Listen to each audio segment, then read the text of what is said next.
Well, the sun rose in the east this morning, so I guess that means there must be another FAA Airworthiness Directive in Boeing's mailbox. Well, don't blame it on me. I don't make up the news, I just report it. Breaking Boeing news is next on Maximus.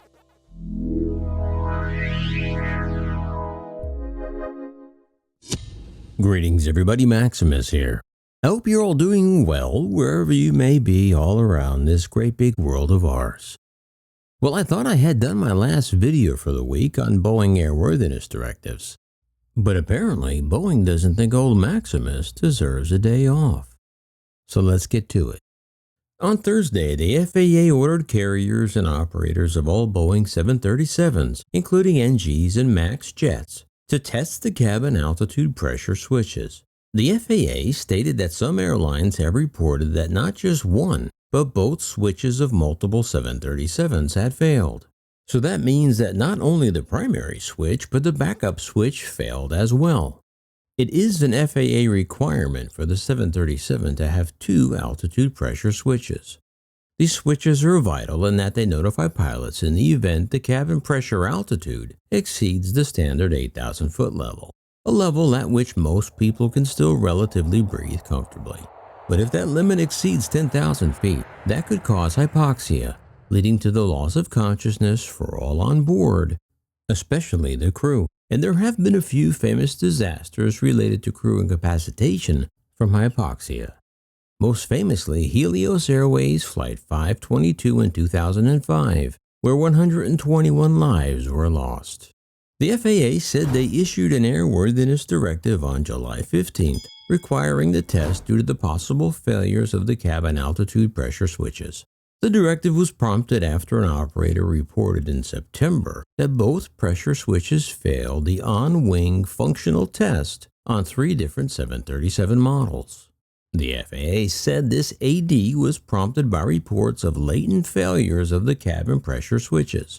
The AD requires repetitive functional tests on the pressure switches, including replacement if necessary. The FAA said addressing these failures requires immediate action. The directive is to go into effect on July 20th. It applies to all Boeing 737 series airplanes, including 2,502 jets registered in the U.S. and 9,315 jets registered worldwide. The directive also covers MAX aircraft. However, the FAA was quick to point out this issue has nothing to do with the previous MCAS issues. The FAA stated that failure of these switches could result in the cabin altitude warning system not activating if the cabin altitude exceeds 10,000 feet, at which point oxygen levels could become dangerously low. The switches must be inspected within 2,000 flight hours of the last time they were tested, or within 90 days of the effective date of this order. Boeing began notifying airlines and operators of the problem in June, as well as issuing guidelines and procedures for testing the switches. The FAA's directive points out that on Boeing Model 737 airplanes, such warning systems include a cabin altitude pressure switch. The functions of this pressure switch are twofold: to detect if a certain cabin pressure altitude has been exceeded, and if so, to send a signal to the parts of the system that provide oral and visual warnings to the flight crew. But when this switch fails, it fails latently, that is, without making the failure known to the flight crew or maintenance personnel. Due to the importance of the function provided by this switch, in 2012, the FAA mandated that Boeing Model 737 airplanes utilize 2 switches to provide redundancy in the case one switch fails. But more failures have been reported since that 2012 directive. According to the AD, in September of 2020, an operator reported that on 3 of its airplanes, both pressure switches failed what's called the on-wing functional test. The affected switches were on 3 different models of Boeing 737s. Boeing investigated the problem internally at the time, and in November of 2020 determined that the failures were not a safety issue. However, the FAA disagreed with their assessment, and Boeing subsequently changed its conclusion. The directive also states that subsequent investigation and analysis led the FAA and Boeing to determine in May of 2021 that the failure rate of both switches is much higher than initially estimated, and therefore does pose a safety issue. But the directive goes on to state that the FAA does not yet have sufficient information to determine what has caused this unexpectedly high failure rate, so a terminating corrective action cannot yet be developed.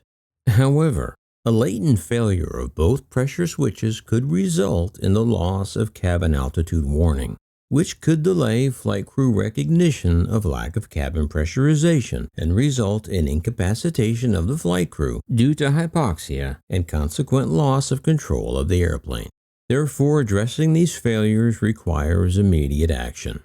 The FAA is issuing this AD because the agency has determined the unsafe condition described previously is likely to exist or develop in other products of the same type design.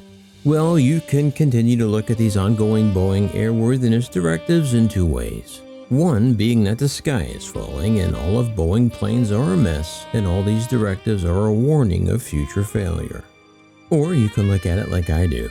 Because of the egg left on the FAA's face after the MAX disasters, they will now make sure they pick over every Boeing incident like buzzards on a zebra, and in the long run that will make Boeing planes the safest they can be. But I won't know what you think until you let me know down below. Well, that'll wrap it up for now. And on your way out, as always, don't forget to subscribe, like, share, and ring the bell. And remember, leave the rubber on the runway and your troubles on the ground. And I will see you next time in the air. Yeah, this Maximus.